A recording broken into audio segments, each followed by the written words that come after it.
Hey guys, good morning. Update ng isang mini fish pa naman dito ni sa Subong. Ara sa ang mini fish pa naman. May source ni isang tubig guys.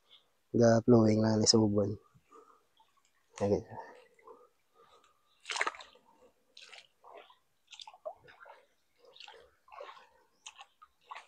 Ayan guys, ga flowing ni sa. Dua kami nigiri ni Kasayro ga ano. Ga kutkot gid. Bulaboy ana namon na. Depende ni kung tilapia kung hito ang buyan namon. Kung diin lang kami makuha si Milya Tapos may tanong mo kami sa babaw sa tubo. May mais kami di insert sa iras.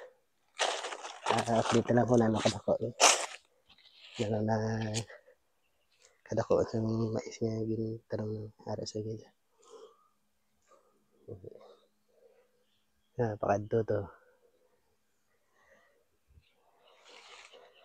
Ay, ari yung plano naman sa ano sa mga minipis pan. Bali kalingawan na ni.